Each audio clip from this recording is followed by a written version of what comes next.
नमस्कार, RDD classes YouTube channel पर आप सभी का स्वागत है। भाई आज का हमारा टॉपिक है परिसंचरण तंत्र या बोले तो सर्कुलेटरी सिस्टम। बहुत ही ज़्यादा इंपॉर्टेंट टॉपिक है। सीधा हूबहू क्वेश्चंस यहाँ से पूछे जा रहे हैं और इसी से पूछे जाएंगे निश्चित रूप से। चाहे आपका राजस्थान एलडीसी का हो, चाहे फॉरेस्ट गार्ड का हो, एसएससी का हो, कोई भी एग्जाम उठा लीजिएगा, यहाँ से आपको क्वेश्चन मिल जाएंगे। अगर परिसंचरण तंत्र से कोई भी क्वेश्चन आता है तो सिंगल क्वेश्चन गलत नहीं हो, गारंटीड। ठीक है, 99% यहाँ से गलत नहीं होगा, बशर्ते आप समझते जाइएगा। बेहतरीन तरीके से चीजें समझाऊंगा, समझने की कोशिश करेंगे, निश्चित रूप से समझ में आएगा। अच्छा लगे तो सपोर्ट बनाए रखिएगा। अभी देखो यहाँ पर लाइट आपको दिखाई दे रहा होगा, मुझे लग रहा है यहाँ पर भी लाइट दिखाई दे रहा होगा, क्योंकि अभी लाइट का अपना इतना सिस्टम है नहीं भाई। कम संसाधनों में ही हम चीज़ों को बेहतर बनाने का प्रयास कर रहे हैं। तो उम्मीद करूंगा कि आप भी मदद करेंगे, सभी लोग सहयोग करेंगे और समझने की कोशिश करेंगे। ठीक है भाई, चलो। परिसंचरण तंत्र क्या हो गया? परिसंचरण तंत्र नहीं समझ पा रहे तो आप संचरण का मतलब समझते हो। परिवहन तो सुना होगा, परिवहन का मतलब होता है एक स्थान से दूसरे स्थान पर जाना। इसी यहाँ पर यह है परिसंचरण। परि मतलब दूसरे, संचरण मतलब एक स्थान से दूसरे स्थान पर पदार्थों का आवागमन होना। एक स्थान से दूसरे स्थान पर पदार्थों का आवागमन होना ही होता है परिसंचरण। और इसमें जो भी अंग भाग लेते हैं उन सबको मिला के बन जाता है एक परिसंचरण तंत्र। ये समझ आए। एक क्वेश्चन सीधा पूछ लेता है और पूछा गया है कि जो हमारा परिसंचरण तंत्र है, टोटल बॉडी वेट का कितना परसेंट होता है? टोटल बॉडी वेट का कितना परसेंट होता है? 7.8% होता है। हुबहू ये पूछा गया है। तो टोटल बॉडी वेट का, कुल वजन का परिसंचरण तंत्र का कितना प्रतिशत हिस्सा होता है? तो आपको बताना है 7.8% हिस्सा होता है परिसंचरण तंत्र का। समझ आ गया? आ गया भाई। चलो नेक्स्ट बात करें। परिसंचरण तंत्र में हम मुख्य रूप से किन चीजों को पढ़ेंगे? एक तो हम पढ़ेंगे ब्लड के बारे में, ब्लड वेसल्स के बारे में पढ़ेंगे। तीसरे नंबर पर हम हार्ट के बारे में पढ़ेंगे। जैसा कि मैंने लिख दिया, ये रक्त रुधिर वाहिकाएं और हार्ट के बारे में इस टॉपिक में चर्चा रहेगी। जो सीधा का सीधा क्वेश्चन पूछे जाते हैं उन पर डिस्कशन रहेगा। और दूसरा क्वेश्चन एक और समझ लीजिएगा यहीं पर, इसकी खोज किसने की थी? तो विलियम हार्वे नाम आता है वैज्ञानिक का। विलियम हार्वे नामक वैज्ञानिक ने इसकी खोज की थी। आपको समझ में आ गया, विलियम हार्वे नामक वैज्ञानिक ने इसकी खोज की थी। और परिसंचरण तंत्र मुख्य से दो प्रकार का होता है। कितने प्रकार का होता है? दो प्रकार का। एक होता है खुला परिसंचरण तंत्र, ठीक है। एक होता है बंद परिसंचरण तंत्र। समझने की कोशिश करेंगे। खुला परिसंचरण और बंद परिसंचरण क्या होता है? खुला मतलब कि यहाँ पर जैसे यहाँ देखिएगा, खुला परिसंचरण, ये कोई तितली है। ये क्या है? तितली। क्या है ये? तितली। तितली में क्या होता है कि जो खून होता है ना, जो खून बहता है, तो वो जैसे यहाँ पर कोई भी अंग है, इसके पूरे शरीर में इस तरीके से खून बहता रहता है। तितली को या मच्छर को मारोगे तो खून निकलता है। जैसे ही आपने मच्छर को मारेंगे, जैसे इसमें मच्छर भी आ जाता है। कौन? मच्छर। तितली, मच्छर वगैरह ये होते हैं। इनमें क्या होता है कि खून पूरे शरीर में फैला हुआ होता है। इनमें नलिकाएं, वाहिकाएं नहीं होती हैं। तो उसको कहते हैं, क्या कहते हैं? खुला परिसंचरण। क्या खुला परिसंचरण किसे कहते हैं? जिसमें नलिकाएं, वाहिकाएं नहीं होती हैं, खून पूरे शरीर में फैला हुआ रहता है, उसे कहते हैं खुला परिसंचरण तंत्र। बंद परिसंचरण तंत्र की बात करें, बंद परिसंचरण तंत्र में कौन आते हैं? जिसमें जो खून है, जो ब्लड है, हमारा वाहिकाओं के द्वारा बहकर एक आवश्यक अंग तक हमारे आवश्यक जो पदार्थ है उनको पहुंचाता है, उसको बोलते हैं हम क्या? बंद परिसंचरण तंत्र। समझ आया? बंद क्या होता है कि जिसमें पाइप के माध्यम से जो आवश्यक पोषक तत्व हैं, जिस भी अंग को जरूरत है वहां तक पहुंचाने का काम करता है बंद परिसंचरण। इसमें तो आर्थ्रोपोडा आ गया, ठीक है। इसमें कौन से आ जाएंगे? आर्थ्रोपोडा, समझेगा, आर्थ्रोपोडा हो गया, ठीक है। आपसे पूछेगा आर्थ्रोपोडा में कैसा परिसंचरण तंत्र होता है? मुख्य रूप से ये कैसा होता है? बंद खुला होता है। और जो बंद परिसंचरण तंत्र की बात करें, जो स्तनधारी हैं, स्तनधारी मतलब मनुष्य हो गए, जितने भी जंतु हो गए, ठीक है, मनुष्य और जितने भी जंतु हैं। उम्मीद करूंगा समझ में आएगा। सीधा का सीधा क्वेश्चन पूछता है कि खुला कौन सा होता है, बंद कौन सा है। जिसमें मच्छर वगैरह होते हैं, इनमें पूरे शरीर में खून भरा रहता है, तो कैसा होगा? बंद हो गया। जिसमें नलिकाओं में भरा हुआ होता है, अलग अलग भागों में, हिस्सों में बटा होता है, उसे बंद परिसंचरण कहते हैं। ये आपको समझ आ गया होगा, उम्मीद करता हूं, ठीक है। आपको 3-4 क्वेश्चन क्लियर हो गए कि परिसंचरण तंत्र का टोटल बॉडी वेट का कितना परसेंट होता है? 7.8%। खोज किसने की? विलियम हार्वे ने की। कितने प्रकार का होता है, 2 प्रकार का, मतलब 2 प्रकार का होता है। खुला परिसंचरण जिसमें खून खुला रहता है, जिसमें तितली और जैसे छिपकली वगैरह, तितली मच्छर वगैरह हो गए, ठीक है, आर्थ्रोपोडा में जितने भी आते हैं, और स्तनधारी मनुष्य जीव जंतु जो हो गए वो इसमें आ गए। समझ आ गया, ये तो समझ में आ गया। अब इंपॉर्टेंट आगे के ये यहाँ से सिंपल क्वेश्चन पूछते हैं, ध्यान रखिएगा खुला और बंद क्या होता है। नेक्स्ट बात करते हैं ब्लड की। किसकी बात करेंगे? ब्लड की। इंपॉर्टेंट है, ध्यानपूर्वक समझिएगा। अगर मैं इस क्लास को वैसे कराता हूं तो कम से कम 2 से 3 घंटे का ये कम से कम टॉपिक रहता है, लेकिन मैं कम से कम समय में ज्यादा से ज्यादा चीजें आप लोगों तक डिलीवर करने की कोशिश करूंगा। तो समझिएगा भाई, समझो।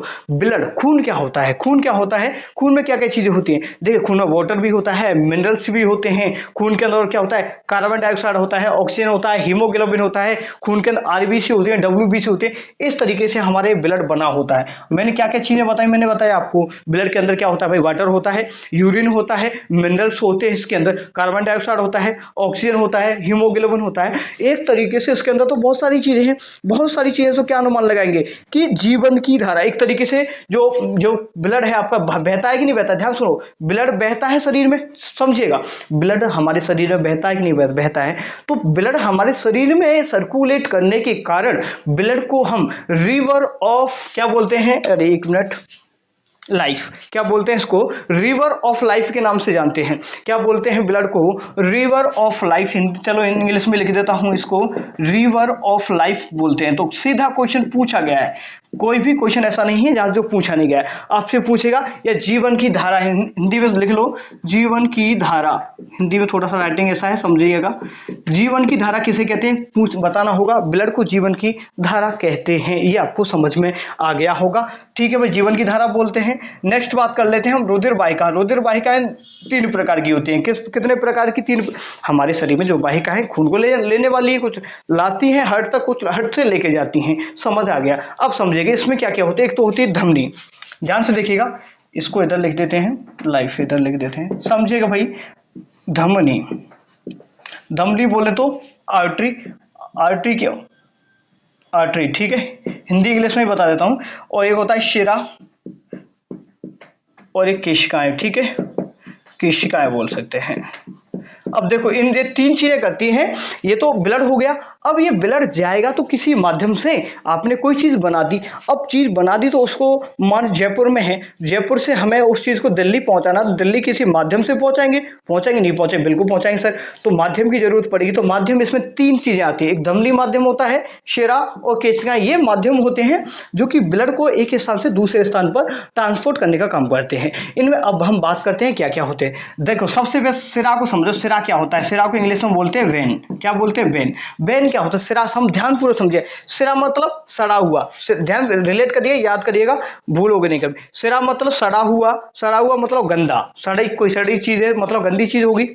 कोई भी चीज सड़ गई मतलब आप यही बोलोगे कि सर वो गंदी चीज है। गंदी चीज का मतलब हुआ कि जो सिराओं में जो ब्लड बहता है, सिराओं के अंदर जो ब्लड बहता है जिसमें कार्बन डाइऑक्साइड घुला हुआ होता है, मतलब बोले तो अशुद्ध रक्त बहता है। क्या बहता है? अशुद्ध रक्त। समझ में गए? सिरा कैसे होते हैं? ध्यान से बताओ। सिरा कहते हैं सड़े, सड़े मतलब गंदे, गंदे का मतलब होता है अशुद्ध। जिनमें अशुद्ध रक्त बहता है उन्हें सिरा कहते हैं। और सिराओं का काम क्या होता है? सिरा हमेशा, ये हमेशा हृदय की ओर रक्त लेके आते हैं, हृदय की ओर रक्त लाते हैं, रक्त लाने का काम करते हैं, ठीक है। हृदय की ओर रक्त लाने का काम, हमेशा याद करो कि रक्त कौन लेके आएगा हार्ट में। अभी अब बात है जो कि मैं आपको बता दूंगा, एक पल्मोनरी धमनी है और एक पल्मोनरी आर्टरी वेन है, उसके बारे में बता दूंगा। लेकिन याद करो बस कि जो हार्ट, हृदय में खून कौन लेके आएगा? वो लेके आएगा सिरा, लेके आएगा। सिराओं में कैसा ब्लड बहता है? अशुद्ध रक्त बहता है। अशुद्ध किसे कहते हैं? जिसमें कार्बन डाइऑक्साइड घुला होता है, डीऑक्सीजनेटेड ब्लड बोलते हैं। जो धमनी होती है, धमनी में कैसा ब्लड बहता है? ऑक्सीजनेटेड ब्लड, मतलब बोले तो शुद्ध रक्त, शुद्ध रक्त, शुद्ध रक्त। अब इसको तो याद करने की जरूरत नहीं है, धमनी में क्या बहता है इसको याद करने की जरूरत क्यों नहीं है। देखो मैंने बताया सिरा, सिरा मतलब गंदा, गंदा खून तो किसमें चला गया? सिरा में। अब बच गया कौन सा? आपका शुद्ध वाला बचेगा। तो ये बताओ, अगर आपके पास खाना रखा हुआ है तो आप कैसे को खाओगे? बिल्कुल ताजा फ्रेश खाना खाओगे या सड़ा हुआ खाओगे? फ्रेश खाओगे, ऑब्वियस सी बात है, फ्रेश खाओगे। तो ये जो धमनी है हमारे शरीर को क्या है, कैसे खून की जरूरत है? हमारे शरीर को शुद्ध की जरूरत है। तो हमेशा जो धमनियां लेके जाती हैं शुद्ध रक्त को हृदय से विभिन्न हिस्सों तक, विभिन्न अंगों तक ले जाने का काम करती हैं। ये धमनी समझ में आ गई।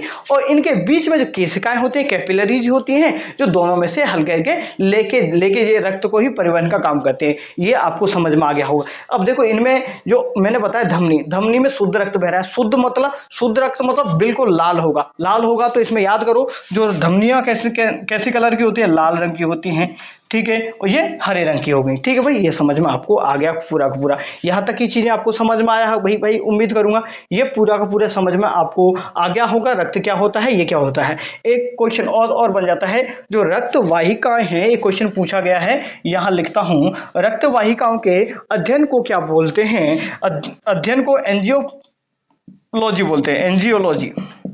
एंजियोलॉजी, ध्यान सुनिएगा, रक्त वाहिकाओं के अगर अध्ययन को बोलेंगे तो एंजियोलॉजी बोलते हैं। लेकिन अगर रक्त वाहिकाओं में अगर कोई प्रॉब्लम होगी, प्रॉब्लम से मतलब है जो रक्त वाहिकाएं हैं भाई उनमें कोलेस्ट्रॉल या ग्लूकोज वगैरह इनकी मात्रा ज्यादा बढ़ गई ब्लड के अंदर, तो हमारी जो रक्त वाहिकाएं वो क्या होने लग जाती, जाम होने लग जाती, सिकुड़ने लग जाती। पाइप होता है ना, खेतों में पानी जाता है तो उसमें काई वगैरह भर जाती है ना, तो वो थोड़ा सा स्पेस तो घेरेंगी, ऑब्वियस सी बात है, तो जगह पानी के जाने की कम हो जाती है। तो इसी तरीके से इसमें होता है, ये आपको समझ में आ गया होगा। जब ये इनमें जो जम जाता है कोलेस्ट्रॉल वगैरह या फिर जो ये है आपकी रक्त वाहिका, इसमें दबाव बन जाता है बहुत ज्यादा, तो हमें क्या जरूरत पड़ती है, एक हम ट्रीटमेंट करते हैं जिसे एंजियोप्लास्टी कहते हैं, जिसके द्वारा जो रक्त वाहिकाओं को चौड़ा किया जाता है।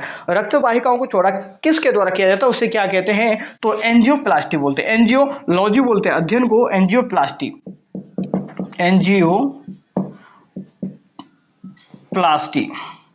ठीक है, क्या बोलते हैं उसको, एंजियोप्लास्टी के नाम से जानते हैं। समझ आया। देखो कितने सारे क्वेश्चन आ गए, यहां से सिंगल क्वेश्चन गलत नहीं होगा, विश्वास यकीन करिएगा, इससे बाहर सिंगल क्वेश्चन आपका नहीं जाएगा। अब मैं बात कर लेता हूं, ये आपको समझ आया कि नहीं आया भाई, मेरे सभी को समझ आ गया पूरा का पूरा। ब्लड क्या होता है, रक्त वाहिकाएं क्या होती हैं, धमनी क्या होती हैं, सिरा क्या होती हैं, केशिकाएं क्या होती हैं। उम्मीद करता हूं ये पूरा का पूरा आपको समझ में आ गया होगा। आ गया। एक बार फिर क्विक रिवीजन करा देता हूं, उसके बाद फिर हम हर्ट जो हमारा जो इसमें मेन टॉपिक है उसको पढ़ेंगे। देखो मैंने बताया, ध्यान सुनिएगा, सर्कुलेटरी सिस्टम परिसंचरण तंत्र हमारे टोटल बॉडी वेट का केवल कितना होता है, 7.8% होता है।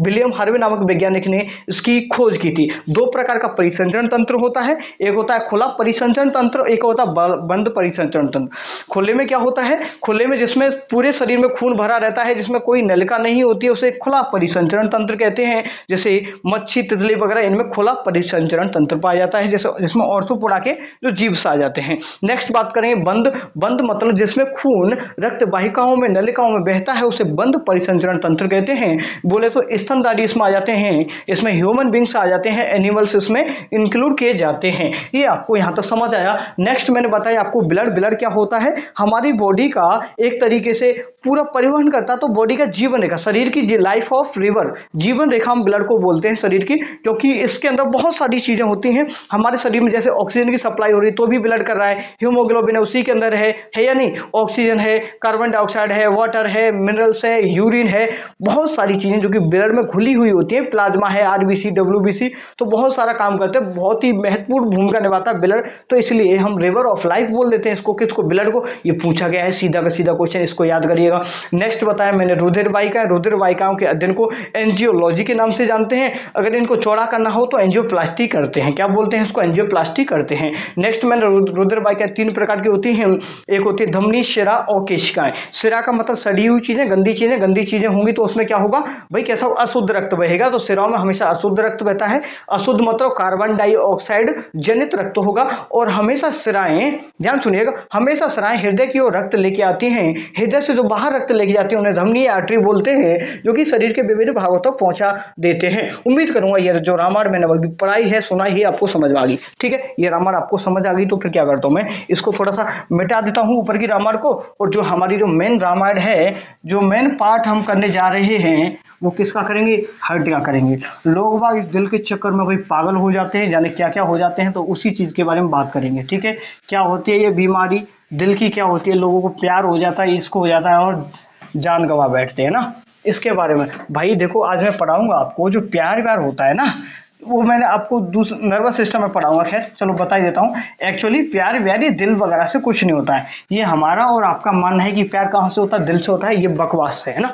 ऐसा कुछ भी नहीं है। इस बेचारे का काम क्या है, इस बेचारे का काम होता है सिर्फ पंप करने का। क्या करता है, पंप करने का काम करता है, पंप करने का काम करता है सिर्फ और सिर्फ हर्ट। इसमें कोई प्यार का उसका कोई लोचा नहीं है बेचारे का, और कुड़ता है दिमाग और शरीर, ठीक है, इसका कोई मतलब नहीं बेचारे का, इसका नाम ले देखिएगा। अब ह्यूमन हार्ट के बारे में थोड़ा सा मैं एक बार समझा देता हूँ, तो आप समझ पाएंगे, तो उम्मीद करूंगा ध्यानपूर्वक समझिएगा, हार्ट के बारे में समझिएगा। जो ह्यूमन हार्ट होता है, हमारा जो ह्यूमन हार्ट बना होता है, किससे बना होता है, जब हम डेवलप होते हैं एम्ब्रियो जो स्टेज में, तो मीजोडर्म से निर्माण होता है। कि समझ लो पहले, हमारे जो हार्ट का निर्माण मीजोडर्म से होता है। किससे विकसित होता है हमारा हृदय, मीजोडर्म से हृदय विकसित होता है। हृदय कैसी पेशी है, हृदय की अनैच्छिक पेशी है। जब पेशियों का निर्माण हो रहा होता है तो पूछा गया था एग्जाम में कि पेशी किस प्रकार की, इसमें पेशी पाई जाती है, शाखित पाई जाती है, एक नाभिकीय है, इसमें एक पेशी पाई जाती है। कैसी, शाखित बेलाकार एक नाभिकीय पेशी पाई जाती है, किसके अंदर, हमारे हृदय के अंदर पाई जाती है। समझ आ रहा आएगा भाई आपको, और भी चीजें मैं बताने वाला हूं, तो ध्यानपूर्वक समझते रहिएगा। आप समझो हार्ट के बारे में, ये है हमारा हार्ट, ये क्या है, हार्ट है भाई। हार्ट में कितने हिस्से होते हैं, ह्यूमन हार्ट के 4 हिस्से होते हैं, ऊपर 2, 2 नीचे, 4 हो गए कि नहीं, हो गए सर। ऊपर वाले जो भी 2 हिस्से हैं, ध्यान सुनो, जो ऊपर वाले हैं, ऊपर वाले 2 हिस्से हैं, याद करवा रहा हूं भाई, गारंटी याद हो जाएगा, कभी नहीं भूलोगे। आलिंद कौन सा होता है, निलय कौन सा होता है, समझो। मैंने क्या बनाया, ये दिल बनाया कि नहीं बनाया, हाँ बनाया।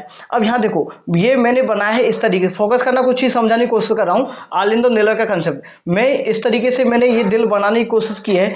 इसका मतलब क्या हो रहा है, यहाँ पर हम आ ऐसे तो बनाते थे, आ भाई ऐसे तो बनाते थे, छोटे से गुरुजी ने सिखाया था, बोले बेटा आ होता है, तो आ कुछ ऐसे करके होता है ना। तो जो ऊपर वाले हिस्से में क्या होते हैं, आलिंद होते हैं, नीचे वाले हिस्से में निलय होते हैं, ठीक है। पहले आते हैं जीवन, और दूसरा कंसेप्ट समझ लो, जीवन में सबसे पहले क्या होता है, पहले हम आते हैं उसके बाद ही तो जाते हैं ना भाई, वही ये कंसेप्ट है, पहले कहीं आएंगे उसके बाद जाएंगे। तो ऊपर वाले हो गए आलिंद, नीचे वाले हो गए निलय, समझ गए, ऊपर वाले दोनों आलिंद, नीचे वाले निलय। अब ये आपको समझ में आ गया होगा। अब इधर वाले को क्या बोलते हैं, इधर वाले को बोलते हैं, हिंदी में ज्यादा लिखाऊंगा तो मैं, क्योंकि मुझे पता है, दायां आलिंद बोलते हैं। क्या बोलते हैं इसको, दायां आलिंद। इंग्लिश में लिखूं तो लिख देता हूं, राइट एट्रियम बोल रहे हैं, ठीक है, राइट एट्रियम बोलते हैं, राइट एट्रियम या ऑरिकल बोलते हैं, राइट एट्रियम या ऑरिकल बोलते हैं, ठीक है, राइट एट्रियम या ऑरिकल बोल देते हैं। इसको लेफ्ट ऑरिकल बोल दो भाई, लेफ्ट, दिखाई दे रहा होगा आपको, लेफ्ट ऑरिकल या एट्रियम बोल देते हैं, ठीक है, लेफ्ट एट्रियम या ऑरिकल बोल देते हैं, ठीक है। नीचे वाले को क्या बोलते हैं सर, इसको बोलते हैं, नीचे वाले को निलय बोल दिया। अब ये कौन सा हिस्सा है, ध्यान सुनिएगा, ये नीचे वाला हिस्सा है, मैंने क्या बताया, नीचे है, बिल्कुल नीचे वाले क्या होते हैं, निलय होते हैं, क्या होते हैं, निलय होते हैं। तो ये कौन सा हो गया, ये राइट है कि ये होगा राइट, ये बोले तो दायां निलय, दायां निलय। इंग्लिश में निलय को क्या बोलते हैं, इनको याद रख लेना भाई, एट्रियम, ये ऑरिकल पूछ लेता कभी कभी, तो आपको क्या जवाब देना है, सिंपल, इसको ये बोलना है राइट वेंट्रिकल बोलते हैं। क्या बोलते हैं इसको, वेंट्रिकल बोल देते हैं, समझ आया होगा, ठीक है। इसको बोले तो हम लेफ्ट वेंट्रिकल बोलेंगे, क्या बोलेंगे, लेफ्ट वेंट्रिकल। यहाँ से जो भी क्वेश्चंस पूछे जाते हैं मैं आपको अभी समझाने वाला हूँ। ये समझ आ गया कि आलिंद और निलय का कंसेप्ट समझ आया। ध्यान से सुनिएगा, मानव का जो हृदय होता है 4 कक्षीय होता है। कितने कोष्ठक होते हैं, ह्यूमन हार्ट के 4 कोष्ठक होते हैं, 1 कोष्ठक, 2, 3 और 4 हो गए। ऊपर वाले जो ऊपर के हिस्से में जो आ बना हुआ है, आ से बनता है आलिंद, तो ऊपर वाले हिस्से को क्या बोलते हैं, आलिंद। नीचे वाले हिस्से को निकलते हैं तो निलय। पहले जीवन में आते हैं उसके बाद ना आता है, ऐसा समझ लो, पहले आ आता है उसके बाद ना आता है, ऐसा समझ लो। तो ऊपर वाले आलिंद होते हैं, नीचे वाले निलय होते हैं। इधर वाला ये है आपका, इसको क्या बोलते हैं, सुनो, ये हो गया दायां आलिंद या राइट एट्रियम बोलेंगे, ये इसको क्या बोलेंगे, राइट वेंट्रियम, वेंट्रिकल बोल देंगे भाई, और ये हो गया आपका लेफ्ट वेंट्रिकल। ये आपको समझ में आ गया, यहां तक समझ में आ गया। अब इसके बारे में थोड़ा एनाटॉमी के बारे में पढ़ेंगे, इन डिटेल में समझेंगे। पहले जो सीधे के सीधे क्वेश्चन पूछता है, दिल समझ में आ गया। हर दिल में कितने कोष्ठक होते हैं, 4 कोष्ठक होते हैं। अब समझो क्या क्या क्वेश्चन यहाँ से पूछे जाते हैं। तो हृदय के अध्ययन को क्या बोलते हैं, इंग्लिश में हार्ट को, देखिए इंग्लिश में हार्ट बोलते हैं, हृदय को कहाँ है ये, देखिए हिंदी में सभी चीजें मैंने इसलिए लिखा है क्योंकि टाइम ज्यादा लगता है और ये क्लास बहुत बड़ा हो जाता है, समझेगा। हार्ट के बारे में समझेगा, हार्ट के अध्ययन को कार्डियोलॉजी बोलते हैं। क्या बोलते हैं, कार्डियोलॉजी हार्ट के अध्ययन को क्या बोलते हैं भाई? हार्ट के अध्ययन को कार्डियोलॉजी के नाम से जानते हैं। मैंने लिख दिया था, सुनिए। हार्ट के अध्ययन को कार्डियोलॉजी बोलते हैं। ये एक मस्कुलर ऑर्गन होता है, मस्कुलर ऑर्गन होता है। कैसा हृदय कैसा है? मस्कुलर ऑर्गन है, अनैच्छिक पेशी होता है। इसमें मेजोडर्म से इसका सिंपल पूछेगा मेजो किस निर्माण होता है? मेजोडर्म से बेलनाकार शाखित तो एक नाभिकीय पेशी होती है इसमें। और इसका जो आकार है, जो हमारा हार्ट है, एक्चुअली ये इस तरीके का नहीं होता है, इस तरीके का हार्ट नहीं होता है। और ये जो हार्ट का शेप होता है मुट्ठी के आकार का होता है, इस तरीके से मुट्ठी के शेप के आकार का होता है। तो इसका जो लाइक अ फिस्ट बोलते हैं इंग्लिश में, तो फिस्ट के शेप का होता है इसका जो साइज होता है। और इसका जो वजन होता है 300 ग्राम होता है। हृदय का वजन कितना होता है?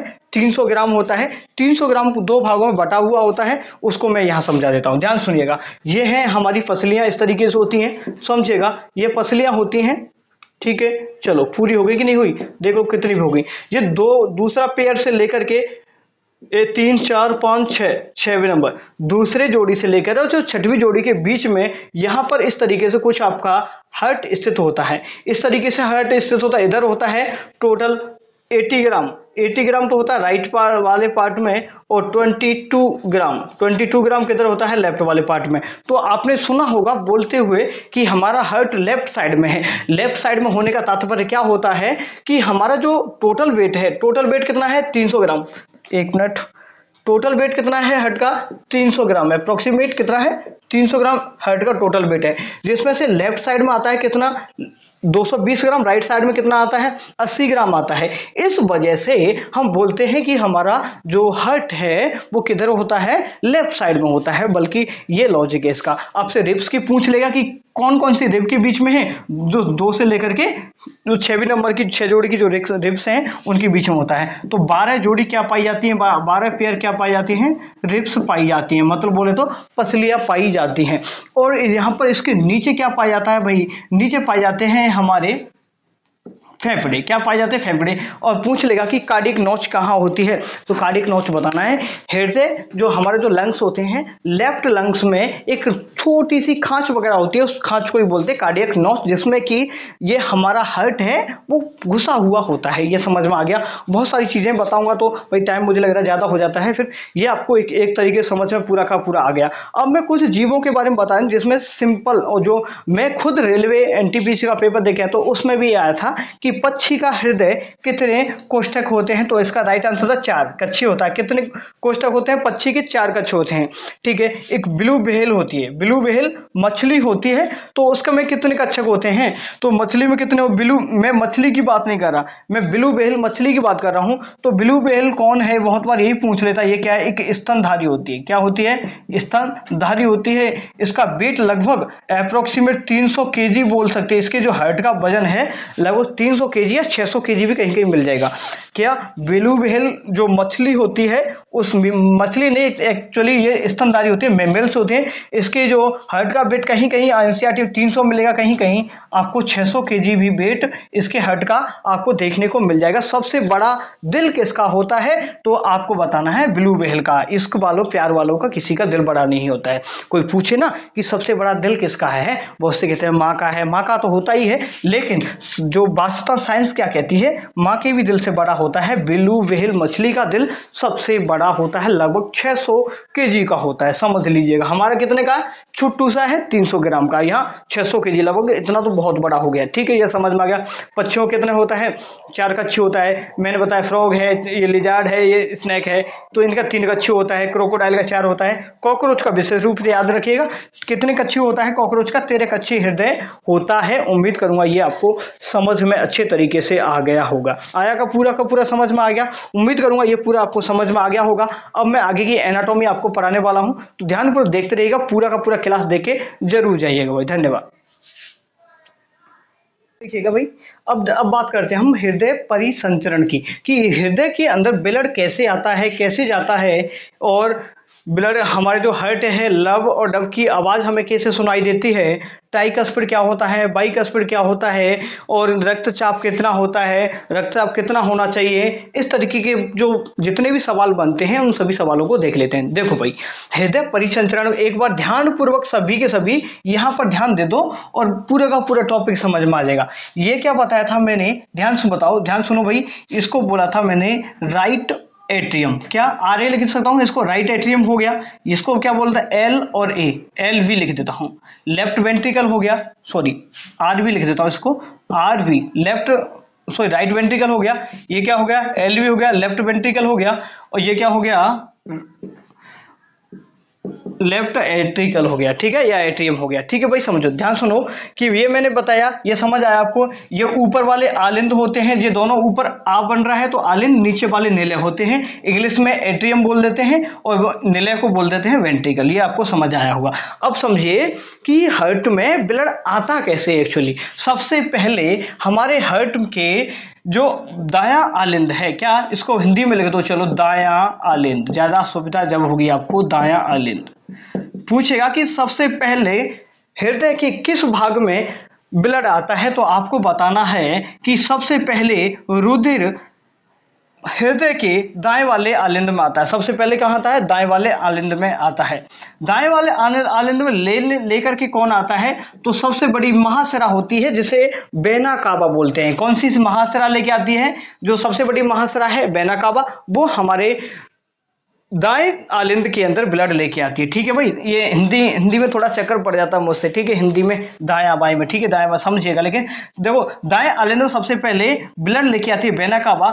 मैंने क्या बताया, अगर कोई सिरा अगर ब्लड लेके आ रही है तो ब्लड कैसे लेके आएगी, वो कार्बन डाइऑक्साइड वाला लेके आएगी। कैसा ब्लड लेके आएगी, कार्बन डाइऑक्साइड वाला, मतलब ये अशुद्ध रक्त लेके आ गई। क्या आ गई, अशुद्ध रक्त लेके आ गई। इसके बाद ब्लड कहाँ जाता है, पहले थोड़ा सा समझ लो। इसके बाद ब्लड यहाँ पर ट्राइकस्पिड बने होते हैं, यहाँ पर 3 क्या लगे होते हैं, गेट लगे होते हैं। जब ये इसमें सिकुड़न होता है तो इसमें दबाव बनेगा तो फिर इसमें आएगा। ये क्या होता है आपका दायां निलय। दाएं निलय में ब्लड कब आता है, जब हमारे दायां आलिंद में जो संकुचन होता है तो ब्लड देखो इसको ऐसा समझो कि स्पंज की तरह इसको दबाएंगे तो ब्लड, ये गेट खुल जाएंगे तो इसमें आ जाएगा, आएगा नहीं आएगा। तो सबसे पहले ब्लड कहाँ आया, सबसे पहले आया दायां आलिंद में वेना कावा लेके आइए, कार्बन डाइऑक्साइड वाला अशुद्ध रक्त। उसके बाद ये जो भरेगा, दायां आलिंद भरेगा, भरने के बाद ये नीचे वाले पार्ट में यहाँ गेट लगे हुए हैं, ये गेट उसी कंडीशन खुलते हैं जब ये भर जाता है। ये भरा तो ये गेट खुल गए, गेट खुलने के बाद यहाँ पर आना शुरू हो जाएगा। यहाँ पर भी एक सेमी लूनार बाल भी पाए जाते हैं, ठीक है, उसको छोड़िएगा, आगे देखिएगा। यहाँ पर जैसे जैसे ब्लड आता है ये भी धीरे धीरे भरना शुरू हो जाता है। अब ये भी बिल्कुल भर जाता है। ध्यान सुनिएगा, आपसे यही क्वेश्चन पूछेगा कि सबसे पहले ब्लड कहाँ आता है, सर आपको दाएं आलिंद बताना है। दाएं आलिंद के बाद में किस में आता है, तो आपको बताना दाएं निलय में आता है। दाएं निलय में किसके माध्यम, ये पूछेगा दायां निलय और दायां आलिंद किससे जुड़े होते हैं, तो ट्राइकस्पिड, इनको बोलते हैं ट्राइकस्पिड। अभी मैं बताऊंगा इनके बारे में। ट्राइकस्पिड बोलते हैं, ट्राइकस्पिड के द्वारा ये, या त्रिबलनी कपाट बोलते हैं, त्रिबलनी कपाट के द्वारा ब्लड आ गया हमारे किस में आ गया, दायां निलय में आ गया। अब क्या होता है भाई, अब जो मैं समझाने वाला हूं इंपॉर्टेंट चीज है और यहां से क्वेश्चन पूछता है, क्योंकि ये तुम्हें डाउट करता है सभी को, ये क्वेश्चन गलत होता है। क्या होता है, अब मैंने एक चीज बताई थी अभी शुरुआत में, जो हृदय से रक्त को लेके जाती है उसे धमनी कहते हैं। क्या बोला था मैंने, धमनी बोला था कि नहीं बोला था भाई, बिल्कुल बोला था। सर आपने एक चीज और बोला था कि जितने भी धमनियां होती हैं वो शुद्ध रक्त लेके जाती है, ये भी बोला था। लेकिन अब देखो यहां से जो ब्लड आया, ये ब्लड कैसा है, सर ये तो अशुद्ध ब्लड है। तो इस जो धमनी है, सबसे पहले इस धमनी में जो ब्लड बहता है अशुद्ध, तो इस धमनी का नाम क्या है, क्या है, फुफ्फुसीय धमनी, फुफ्फुसीय।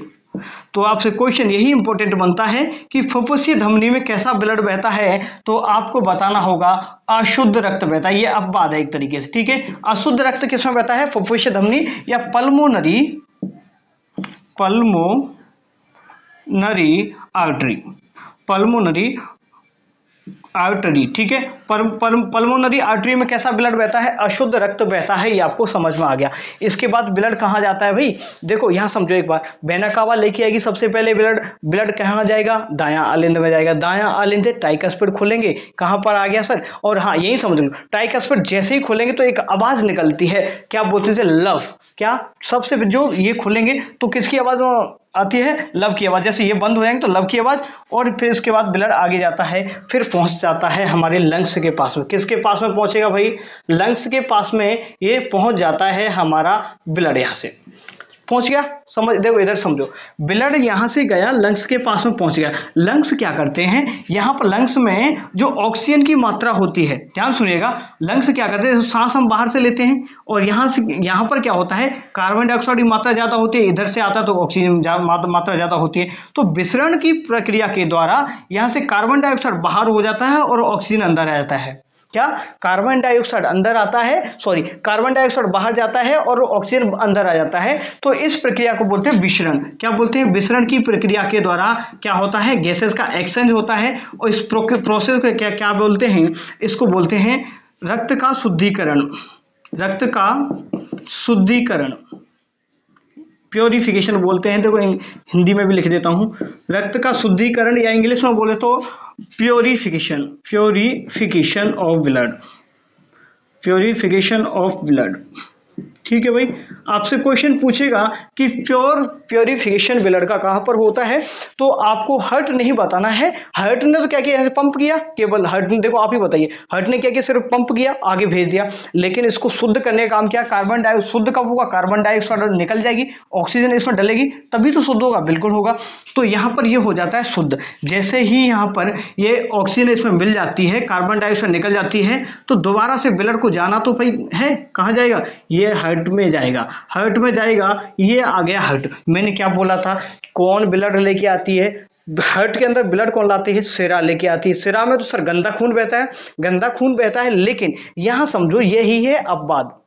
अपवाद क्या कहता है कि जो यहाँ पर जो लंग्स के द्वारा जो ब्लड है इसका प्योरिफिकेशन कर दिया गया, शुद्ध हो गया, लेकिन कंडीशन क्या है कि हृदय के अंदर जो भी ब्लड लेके जाएगा वो तो कोई सिरा ही होगा, सिरा ले जाने का काम करेगी हृदय के अंदर। तो भाई इसको इसी वजह से फुफ्फुसीय सिरा बोलते हैं। इसको क्या बोलते हैं, फुफ्फुसीय शिरा। क्या बोलते हैं इसको, फुफ्फुसीय सिरा या पल्मोनरी वेन बोलते हैं। इसको क्या बोलते हैं, पल्मोनरी वेन, जिसमें जो ब्लड कैसा होता है, ऑक्सीजन वाला होता है या शुद्ध रक्त होता है। ये आपको पूरा समझ में आ गया होगा। जैसे ही ब्लड इसमें आएगा, ये भरता है, तो यहाँ पर बाइकस्फीड वाल्व पाए जाते हैं। यहाँ पर कितने वाल्व पाए जाते हैं, 2 पाए जाते हैं। यहाँ पर 2 दरवाजे होते हैं। ये दरवाजे क्या होते हैं, ये भरेगा तो ये खुलेंगे, ये जैसे ही खुल जाते हैं ये बंद होंगे, उसके बाद ये डब की आवाज़ आती है। यहाँ पर किसकी आवाज़ आती है, डब की आवाज़ आती है। उसके बाद ये भरना शुरू हो जाता है। अब यहाँ से एक क्वेश्चन और समझ लो, क्या कि समझो हमारे हृदय का सबसे बड़ा भाग कौन सा होता है, तो आपको बताना है कि जो बायां निलय है, क्या, जो बायां निलय हृदय का सबसे मजबूत वो मजबूत और बड़ा हिस्सा कौन सा होता है, हृदय का सबसे मजबूत और बड़ा हिस्सा होता है हमारा बायां निलय, सबसे बड़ा और मजबूत हिस्सा होता है। इस वाले जो पेशी है इसको क्या बोलते हैं, इसको सेप्टम बोलते हैं। क्या बोलते हैं, सेप्टम बोलते हैं भाई। और जो हृदय के ऊपर एक लेयर और पाई जाती है, यहाँ इसको बोलते हैं पेरिकार्डियक मेम्ब्रेन। क्या बोलते हैं इसको, पेरिकार्डियक मेम्ब्रेन बोलते हैं। इसको क्या बोलते हैं, पेरिकार्डियक, पूछ लेता है, पेरिकार्डियक मेम्ब्रेन बोल सकते हैं, मेम्ब्रेन या झिल्ली बोलो, ठीक है, मेम्ब्रेन या झिल्ली बोलो, पेरिकार्डियक मेम्ब्रेन या झिल्ली पाई जाती है। ये आपको समझ में पूरा का पूरा आ गया होगा। तो ब्लड इस तरीके से आता है, यहाँ पर ये भर गया। अब क्या होता है, यहाँ पर एक महाधमनी होती है, ये महाधमनी, अब ये जाएगा ब्लड बाहर। महाधमनी क्या करेगी, इसको बोलते हैं महाधमनी। क्या बोलते हैं, महाधमनी। महाधमनी क्या करेगी, इससे क्या जाएगा, ब्लड शुद्ध रक्त बाहर जाएगा। तो जो महाधमनी का नाम क्या है, ओर्टा बोलते हैं या आयोटा बोलते हैं, इंग्लिश में ओर्टा बोल दो, ओर्टा या आयोर्टा भी बोल सकते हैं, आयोर्टा। इंग्लिश में याद रखो, AORT, आयोर्टा बोलते हैं, ठीक है। तो महाधमनी इसको शरीर के विभिन्न हिस्सों तक लेकर के चली जाती है। ये होता है ब्लड का परिसंचरण। क्या होता है, परिसंचरण। एक बार दोबारा समझ लीजिएगा कि परिसंचरण क्या क्या होता है। विदिन 2 मिनट में आपको बताने वाला हूं, ध्यान समझिएगा। देखो, परिसंचरण मतलब कि प्रवाह, एक स्थान से दूसरे स्थान में पहुंचाना। तो सबसे पहले ब्लड आता है, जो सिरा है, सबसे बड़ी सिरा वेना कावा सिरा ब्लड लेके आती है हमारे हृदय के अंदर। और देखो, एक होती है सुपीरियर सिरा होती है, इन्फीरियर होती है, ज़्यादा बताने की जरूरत नहीं, इतना ही समझ लो आप। सबसे पहले सिरा ब्लड लेके आती है हमारे दाएं आलिंद में, लेके आती है अशुद्ध रक्त लेके आती है। और इसके बाद ट्राइकस्पिड खुलते हैं, उसके बाद ब्लड जाता है हमारे दायां निलय में। किसमें, दायां निलय में जाता है, दाएं निलय से जाता है फुफ्फुसीय धमनी में। फुफ्फुसीय धमनी ब्लड को लेके जाती है भाई लंग्स के पास लंग्स प्योरीफिकेशन करते हैं, प्योरीफिकेशन करने के बाद फुफ्फुस से सिरा ब्लड को लेके जाती है हमारे किस में लेके जाती है, बाएं आलिंद में लेके जाती है। उसके बाद बाएं निलय में ये रक्त जाता है, उसके बाद ये महाधमनी से होते शरीर के विभिन्न हिस्सों तक पहुंच जाता है। ये होता है परिसंचरण। ठीक है भाई। दूसरा पॉइंट समझो, ध्वनि। ध्वनि क्या होती है, देखो जैसे ही ये भरता है, ध्यान सुनिएगा, ये जैसे ही भरेगा तो ये जो खुलता है ना, ये खुलेगा यहाँ से, तो ये एक बार फिर बंद होगा। जब ये बंद होगा तो उस कंडीशन को बोलते हैं क्या, लब की आवाज। क्या बोलते हैं, लब की आवाज। यही सब शॉर्ट फॉर्मेट समझ लो। जब ये बंद होते हैं, ट्राइकस्पिड बंद होते हैं तो लब की आवाज बोलते हैं, बाइकस्पिड बंद होते हैं तो क्या आती है, डब की आवाज। समझ आ गई ना। बी और डी पास में होते हैं नहीं होते, होते कि नहीं होते। बी मतलब बाइकस्पिड, डी मतलब डब की आवाज। जब बाइकस्पिड बंद होंगे तो डब की आवाज आएगी, और जब ट्राइकस्पिड बंद होंगे तो लब की आवाज आएगी। ये आपको समझ में आ गया होगा, उम्मीद करता हूं। ठीक है, तो आपको ये लब और डब की आवाज भी समझ में आ गई। लेकिन इसमें आप ये और हृदय का धड़कन कैसे बनती है अब समझ लो। हृदय की धड़कन कैसे बनती है यही समझ लो, थोड़ा सा जल्दी बता देता हूं। इसी के अंदर पाए जाते हैं एस ए नोड। क्या, एस ए नोड पाया जाता है, और इधर पाया जाता है एबी नोड। समझो भाई, एबी नोड पाया जाता है। जो ऐसे नोड होता है इसे प्राकृतिक पेसमेकर कहते हैं। पूछेगा कि प्राकृतिक पेसमेकर या ऐसे नोड की फुल फॉर्म क्या होती है, इसको बोलते हैं शिनो-ऑरिकुलर नोड। क्या बोलते हैं, शिनो-ऑरिकुलर नोड बोलते हैं। ऐसे नोड को क्या बोलते हैं, शिनो-ऑरिकुलर नोड बोलते हैं। इसके द्वारा धीरे धीरे क्या जाए, इसमें कॉन्ट्रैक्शन किया जाता है, मतलब संकुचन। जब ये जो भरेगा उसके बाद जो ब्लड निकलेगा इसमें से, कब निकलेगा, इसमें जब तनाव आएगा। जब तनाव कब आएगा, जब ऐसे नोड एक्टिवेट होगा। इसको प्राकृतिक पेसमेकर कहते हैं। तो प्राकृतिक पेसमेकर किसे कहते हैं, ध्यान यहां लिख देता हूं, इसको प्राकृतिक पेसमेकर बोलते हैं। क्या पूछेगा कि प्राकृतिक पेसमेकर कहां पाया जाता है, पेसमेकर। ठीक है, प्राकृतिक पेसमेकर हृदय की किस हिस्से में पाया जाता है, तो आपको बताना है सर, दायां आलिंद में प्राकृतिक पेसमेकर पाया जाता है, और वहीं पर एक पाया जाता है एबी नोड, या बोले तो कृत्रिम बोल सकते हैं, या आर्टिफिशियल पेसमेकर बोल सकते हैं। पेसमेकर, आर्टिफिशियल पेसमेकर, ये यहाँ से फाइबर्स निकलते हैं, इसको क्या बोलते हैं, यहाँ पर पुरकिंजे के फाइबर निकलते हैं। यहाँ समझो, यहाँ पर जो फाइबर से इकट्ठा होते हैं इनको पुरकिंजे के फाइबर बोलते हैं। क्या बोलते हैं, पुरकिंजे के फाइबर। पुरकिंजे के फाइबर आगे जाते हैं तो बंडल ऑफ हिंज बनाते हैं। क्या बनाते हैं, बंडल ऑफ हिंज। थोड़ा सा जल्दी करने के चक्कर में ये सब थोड़ा सा गंदा सा कर रहा हूँ भाई, समझिएगा। लेकिन यहाँ पर बनाते हैं, देखो एबी नोड से फाइबर्स निकलेंगे, उससे क्या बोलेंगे, पुरकिंजे फाइबर बोलेंगे। उसके बाद ये आगे जाएंगे तो इसे बंडल ऑफ हिंज बोलेंगे। जब इनमें कॉन्ट्रैक्शन होगा, जब इन जो बंडल ऑफ हिंज है इनमें क्या होगा, कॉन्ट्रैक्शन होगा, तो ब्लड क्या तनाव के साथ इसमें निकलेगा। जब ये खुल जाएंगे तो ब्लड इसमें आ जाएगा। अर्धचंद्राकार कपाट पाए जाते हैं। ठीक है, ये यहाँ से इसमें आ गया। ये क्या है आपका, क्या है भाई, ये है आपका दायां निलय। समझ आ गया नहीं आया, ठीक है। यहाँ पे ब्लड आ गया तो ये समझा दिया मैंने, आगे की चीजें यही रहती हैं। तो ये हो गया। अब बात करते हैं रक्तचाप क्या होता है। रक्तचाप होता है 120/80। ठीक है, 120/80 हमारा क्या होता है, रक्तचाप होता है, ब्लड प्रेशर होता है। कितना होता है, ब्लड प्रेशर को कैसे मापते हैं, पहले तो अलग अलग चीजों से मापा, जैसे बहुत से तो हृदय की जो धड़कन वगैरह है नाड़ी से भी नापते हैं। नाड़ी कहाँ होती है, अंदर होती है इसमें। ठीक है, हाथ के अंदर देखते हैं नाड़ी से। अब देखिएगा, स्फाइग्नोमैनोमीटर के द्वारा इसको मापा जाता है। किसके द्वारा, स्फाइग्नोमैनोमीटर के द्वारा रक्तचाप को हम मापते हैं। ये समझ लो, थोड़ा सा लिखाऊंगा तो ज्यादा समय लग जाएगा। ठीक है, रक्तचाप को स्फाइग्नोमैनोमीटर के द्वारा क्या करते हैं, माप सकते हैं भाई। अब ये देखो, ये जो 120/80 का मतलब क्या होता है, 120/80 का मतलब अब यही समझ लो, 120 से पहले ब्लड इसमें भरता है। क्या समझो, 120 mm जो Hg के दाब से तो इसमें ब्लड भरा जाता है, और जो ब्लड निकलता है यहाँ पर 80 के दाब से निकल जाता है। ठीक है भाई, समझ में आ रहा है कि नहीं आ रहा भाई, पूरा का पूरा अच्छी तरीके से आपको समझ में आएगा, कोई दिक्कत परेशानी आपको आने वाली नहीं है। ठीक है भाई, समझ रहे हो नहीं समझ रहे हो। एक बार पानी पी लेता हूँ, रुको भाई 1 मिनट रुकिएगा, पानी पी लेता हूँ।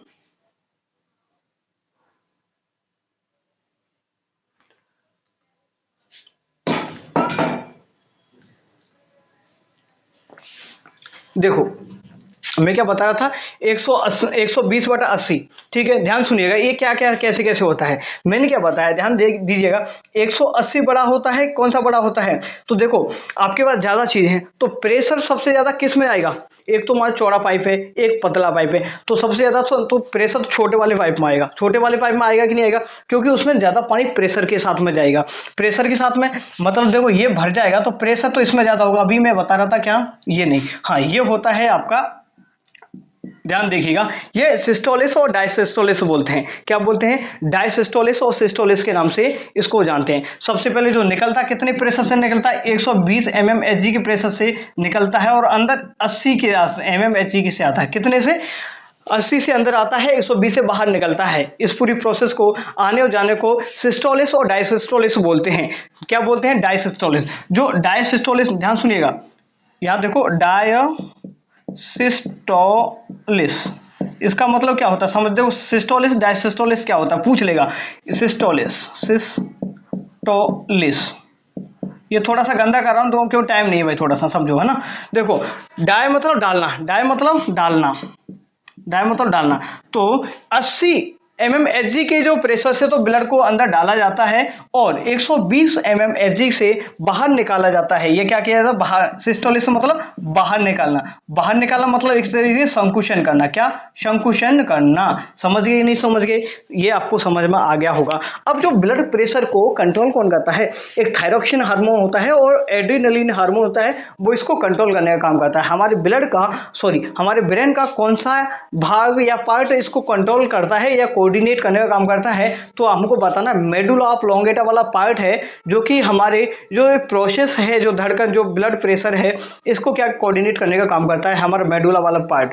हार्ट बीट की बात करें, हार्ट जो ये पूरी प्रोसेस, ध्यान सुनिएगा, यहाँ से ब्लड आना, यू घूम के जाना, इसमें पूरी प्रोसेस में सर कितना टाइम लगता है, 0.8 सेकेंड लगता है। कितना टाइम लगता है, 0.8 सेकेंड लगता है पूरी प्रोसेस को, ब्लड को एक चक्कर लगाने में। हृदय से, हृदय का ब्लड को एक चक्कर लगाने में कितना समय लगता है, 0.8 सेकेंड लगता है, जिसमें डायसिस्टोलिस में 5 सेकेंड का लगता है, 0.5 सेकेंड डायसिस्टोलिस में लगता है, और सिस्टोलिस में कितना लगता है, 3 सेकेंड का टाइम लगता है। इस तरीके से ये प्रोसेस रहता है। हृदय की धड़कन को स्टेथोस्कोप से मापते हैं। अगर हार्ट के अंदर कोई बीमारी हो जाती है, क्या कोई बीमारी हो जाती है, तो उसको कैसे नापते हैं, कैसे पता लगाते हैं, क्या उपकरण है, उसके लिए हम कराते हैं ईसीजी।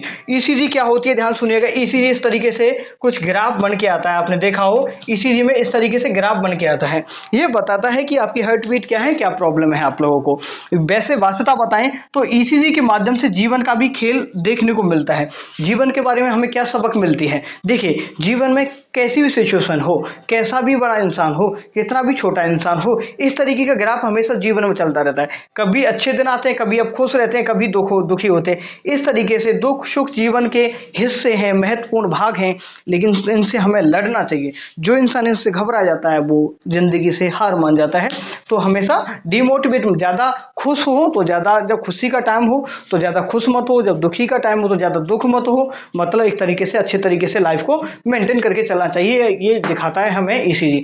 ईसीजी की फुल फॉर्म क्या होती है, इलेक्ट्रोकार्डियोग्राफी। क्या बोलते हैं, इलेक्ट्रोकार्डियोग्राफी। लेकिन मैंने एक चीज और लिखा है यहाँ पर, ईईजी। ईईजी क्या बोले, इलेक्ट्रो इंसेफिलोग्राफ। क्या, इलेक्ट्रो इंसेफिलोग्राफ, बहुत बार पूछा गया है। इलेक्ट्रो इंसेफिलोग्राफ किससे संबंधित है, ये हमारे ब्रेन में जो रोग हो जाते हैं उनसे संबंधित है इलेक्ट्रो इंसेफिलोग्राफ। एक नाम सुना होगा, एक बच्चों में देखा भी होगा आपने, बच्चों के दिल में क्या छेद हो जाता है।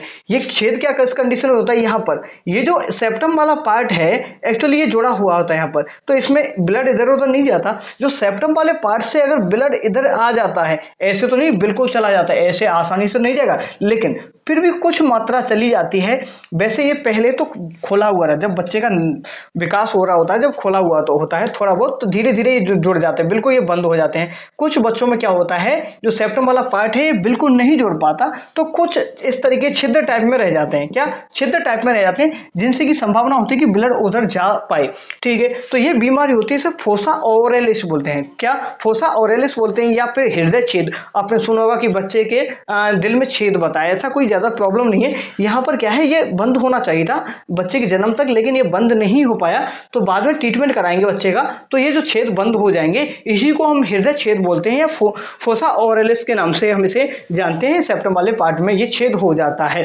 ये आपका कहानी है। जब हार्ट बीट बहुत ज़्यादा हो जाती है तो टेडिकार्डिया बोल देते हैं, हार्ट बीट कम हो जाती है तो ब्रेडिकार्डिया के नाम से जानते हैं। और क्या है इसमें, ऑलमोस्ट मैंने यहाँ से जो भी क्वेश्चंस आपके सीधे के सीधे बनते थे वो मैंने आपको बता दिए। हाँ, ये बता दिया, ये भी समझ लो। बच्चों में क्या होता है, बच्चों में जो हार्ट बीट है कितना होता है, लगभग 150 150 होता है, पर मिनट होता है। वयस्क की बात करें, एडल्ट की, तो 72 पर मिनट होता है। भ्रूणीय अवस्था में जब एम्ब्रियो के स्टेज में जब डेवलपमेंट हो रहा होता है बच्चे का, तो 200 पर मिनट इसकी जो धड़कने की क्या होती है, स्पीड होती है। ये आपको समझ में आ गया होगा। एक छछूंदर है, छछूंदर में क्या होता है, ये लगभग 1 मिनट में 800 बार धड़कता है इसका दिल। कितने बार, 800 बार।